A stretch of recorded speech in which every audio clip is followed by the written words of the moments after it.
Bismillahirrahmanirrahim. Assalamualaikum everyone. Welcome to my YouTube channel Chemistry by Mishal. In today's lecture, we are going to discuss about our lecture number 4 in chapter number 18, which is about predicting formula and charge of a complex ion. यानी इसके अंदर देखेंगे कि transition metal complex है. Let's suppose हमारे पास ये metal है और इसके साथ डिफरेंट जो है वो लिगेंड्स अटैच है. क्या है? लिगेंड्स अटैच है जो कि कोऑर्डिनेशन स्फीयर बना रहे हैं. अब इस कोऑर्डिनेशन स्फीयर के ऊपर ओवरऑल चार्ज क्या होगा, यानी हमारे पास इसके ऊपर जो ओवरऑल चार्ज है वो प्लस में है, माइनस पे है, या हमारे पास जीरो है, यानी वो हमारे पास किस वैल्यू का जो हमारे पास उसके ऊपर चार्ज है, ये हमारा मेन फोकस है. उसके साथ साथ हम देखेंगे ये इसका हम फार्मूला कैसे लिख सकते हैं. ठीक है, तो predicting formula and charge of a transition metal complex is today's lecture. इसके अंदर मैं आपको बताऊंगी डिफरेंट स्टेप्स जो कि किसी भी हमारे पास कॉम्प्लेक्स साइन के फार्मूला को फाइंड आउट करने के लिए यूज़ होते हैं. उसके अलावा हम देखेंगे कि हमारे पास ओवरऑल चार्ज है उसको कैलकुलेट कैसे किया जाता है, जो कि हमारे पास कोऑर्डिनेशन स्फीयर का चार्ज है. तो ये जो नोट्स है आपको मिल जाएंगे डिस्क्रिप्शन के अंदर. पहले आप पूरा लेक्चर सुनिएगा अच्छे से, उसके बाद आप डिस्क्रिप्शन से जो है वो लेक्चर के जो नोट्स है वो डाउनलोड कर सकते हैं, जिसे आप अपने रजिस्टर पे नोट कर सकते हैं. So let's get started. First of all मैं आपको बताना चाहूँगी कि हमारे पास कोई भी जैसे हमारे पास एक मेटल कॉम्प्लेक्स है जिसमें हमारे पास मिडल में जो है वो ट्रांजिशन मेटल अटैच है, यानी हमारे पास मिड में क्या है, ट्रांजिशन मेटल है, जो कि हमारे पास इलेक्ट्रॉन पेयर जो है वो एक्सेप्ट कर रही है फ्रॉम डिफरेंट लिगेंड्स, जो कि हमारे पास इलेक्ट्रॉन पेयर डोनर के तौर पे एक्ट करते हैं. अब उसका अगर आपने फार्मूला या चार्ज जो है वो कैलकुलेट करना है तो उसके लिए आपको किस किस की ज़रूरत पड़ेगी. एक तो हमारे पास जो है वो सेंट्रल मेटल आयन का आपको ऑक्सीडेशन स्टेट नंबर पता होना चाहिए.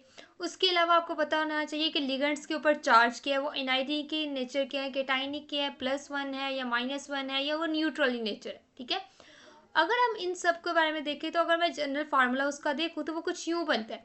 हमारे पास क्या बनता है, बाहर हमारे पास मेटल होगी जिसके साथ number of ligand, let's suppose कि हमारे पास एक लिगेंड है और वो कितने अटैच है, एक किस्म का लिगेंड और वो 3 अटैच है, तो ये बन जाएगा L3. एक्स क्या बताता है हमें, नंबर ऑफ लिगेंड के बारे में.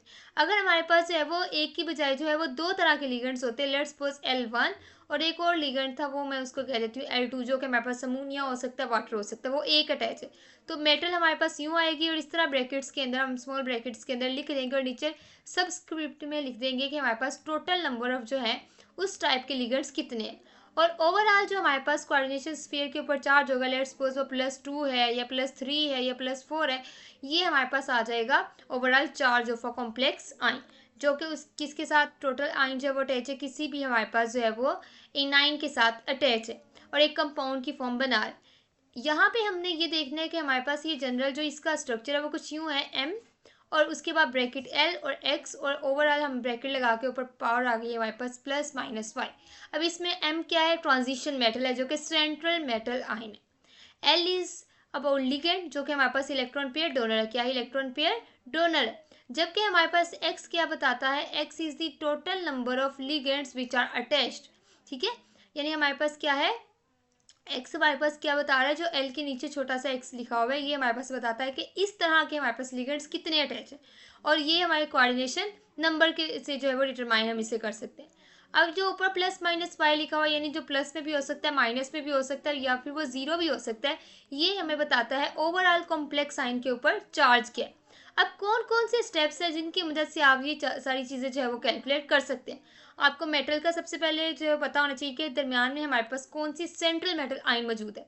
सबसे पहले क्या पता होना चाहिए, मेटल आयन का पता होना चाहिए. उसके बाद आपको लिगेंड्स का पता चलना होना चाहिए, लिगेंड्स की तादाद कितनी है, कोऑर्डिनेशन नंबर कितना है, फिर लास्ट पे आप जो चार्ज कैलकुलेट करके उसके ऊपर लिख लोगे.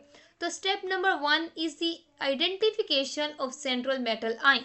आपने देखना है कि कौन सा ऐसे ट्रांजिशन मेटल है जो कि as a central metal atom जो है वो, या फिर वो सेंट्रल मेटल एटम होगा या फिर वो सेंट्रल मेटल आयन जो है वो एक्ट कर रहे हैं. ठीक है, और वो किसके अंदर एक्ट कर रहा है, कॉम्प्लेक्स के अंदर. सबसे पहले आपने क्या करना है, सेंट्रल मेटल आयन को जो है वो आइडेंटिफाई करना है और उसके बाद उसका देखना है ऑक्सीडेशन नंबर क्या है, क्या वो +2 है या फिर वो +3 है या वो 0 है. ठीक है, तो आपने सबसे पहला जो है वो काम क्या करना है, सेंट्रल मेटल एटम देखना है या सेंट्रल मेटल आयन देखना है, और अगर वो आयन है तो उसके ऊपर देखना है कि ऑक्सीडेशन नंबर +1 है, +2 है, +3 है, क्या है. जैसे Fe है तो Fe की Fe3+ भी हो सकती है, Fe2+ भी हो सकती है. उसके बाद आपने आइडेंटिफाई करना है लिगेंड्स के बारे में। किसके बारे में आइडेंटिफाई करना है? लिगेंड्स के बारे में। आपने देखना है कि मेटल के साथ कितने लिगेंड्स अटैच है और उसके साथ साथ हर जो लिगेंड है उसकी नेचर कैसी है, क्या वो न्यूट्रल है या फिर वो पॉजिटिवली चार्ज है या फिर वो नेगेटिवली चार्ज है, जो कि आपने पिछले लेक्चर के अंदर देखा था कि न्यूट्रल की एग्जाम्पल में हमारे पास क्या आ जाता है? वाटर आ जाता है, उसके अलावा हमारे पास अमोनिया आ जाता है, उसके अलावा हमारे पास कार्बन मोनोऑक्साइड आ जाती है, जबकि चार्ज वाले के अंदर हमारे पास क्लोरो ग्रुप जिसमें क्लोराइड ब्रोमाइड इस तरह के ग्रुप्स आ जाते हैं। ठीक है, और हमारे पास जो पॉजिटिवली चार्ज है उसके अंदर भी हाइड्रोजीनियम आयन वगैरह जो है वो आ जाते हैं।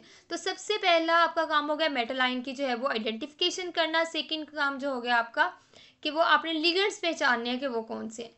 थर्ड स्टेप हमारे पास क्या है कि आपने कोऑर्डिनेशन नंबर जो है वो डिटरमाइन करना है। आपने ये देखना है कि हमारे पास कोऑर्डिनेशन नंबर है कितना।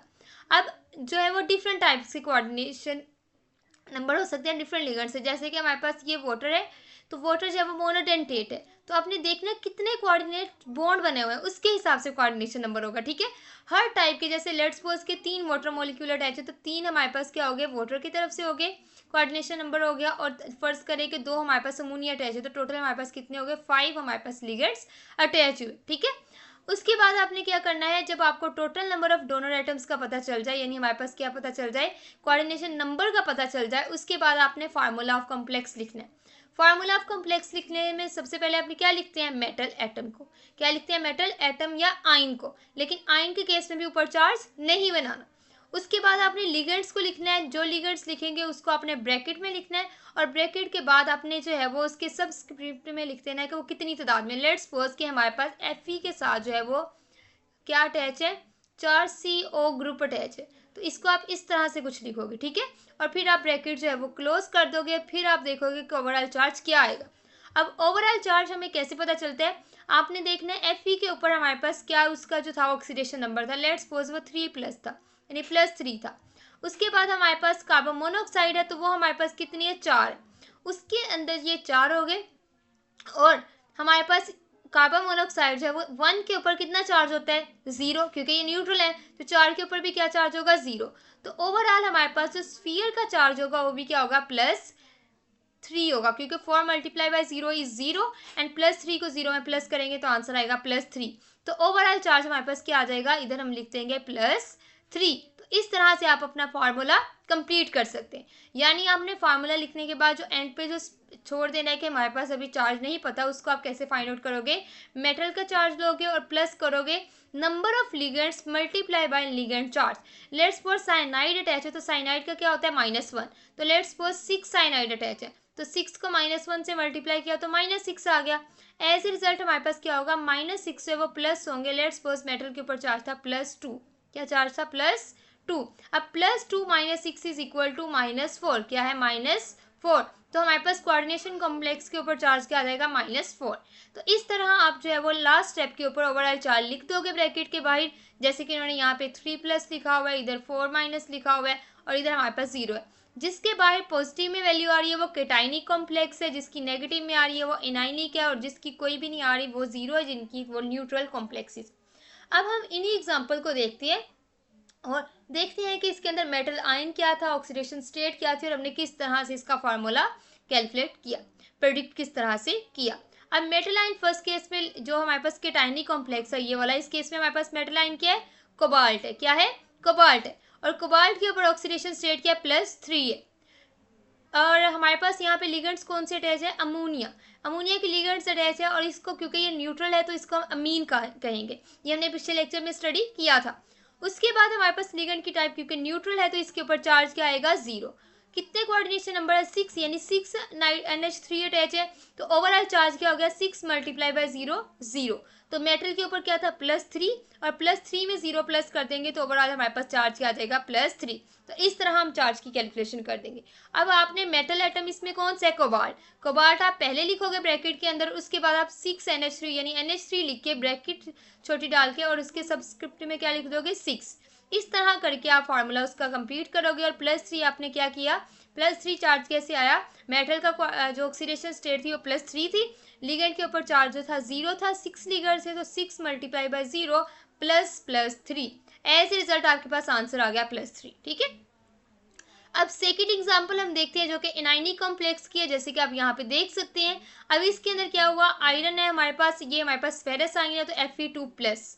अब इसका ऑक्सीडेशन स्टेट +2 है। इसके साथ कौन से लिगेंड्स अटैच है, साइनाइड, जो कि हमारे पास एनाइनिक इन नेचर है। तो इसके ऊपर आप देख सकते हैं -1 चार्ज है, तो -1 चार्ज है वो कितने अटैच है, 6। तो ओवरऑल लिगेंड्स का चार्ज कितना हो गया, -6। ऑक्सीडेशन स्टेट में मेटल क्या होगी, +2। तो +2 और -6 दोनों को प्लस किया तो एज रिजल्ट आंसर आ गया -4। तो ओवरऑल उसके ऊपर चार्ज आ गया -4। जबकि इसके अंदर हमारे पास आपको पता है कि मेटल एटम को पहले लिखा जाता है, फिर ब्रैकेट में लिगेंड, और लिगेंड का जो नंबर है वो सबस्क्रिप्ट में लिखा जाता है। अब हम डिस्कस करते हैं न्यूट्रल कॉम्प्लेक्स के बारे में, जिसके अंदर निकल के साथ 4 जो हमारे पास है कार्बन मोनोऑक्साइड के लिगेंड्स जो अटैच है, जिनको हम कार्बोनिल भी कहते हैं। अब यहाँ पे हमारे पास निकल के ऑक्सीडेशन स्टेट इज 0, कार्बोनिल हमारे पास है जो कि 4 है, और चारों के ऊपर हमारे पास 0 चार्ज है, तो 4 × 0 इज इक्वल टू 0। तो ओवरऑल हमारे पास जो लिगेंड का चार्ज है वो भी क्या है, 0। तो हमने क्या किया, इसका जो था लिगेंड्स के ऊपर भी चार्ज 0 है, निकल के ऊपर भी चार्ज 0, तो क्या होगा, 0 + 0 इज इक्वल टू 0। तो ओवरऑल भी हमारे पास चार्ज क्या होगा, 0। तो it means it is a neutral complex. क्या है, न्यूट्रल कॉम्प्लेक्स। और इसको लिखते वक्त फार्मूले में सबसे पहले हमने क्या डाला, मेटल एटम डाला या मेटल आयन डाला। उसके बाद हमने जो है वो लिखा क्या, हमने ब्रैकेट के अंदर लिगेंड लिखा, और लिगेंड का नंबर जो है सब्सक्रिप्ट में लिखा, और ब्रैकेट डाल के ओवरऑल उसके ऊपर चार्ज लिख दिया। तो ये था हमारा छोटा सा लेक्चर जो कि बहुत ही ज़्यादा इंपॉर्टेंट था। Thanks for watching my video. अल्लाह हाफिज़।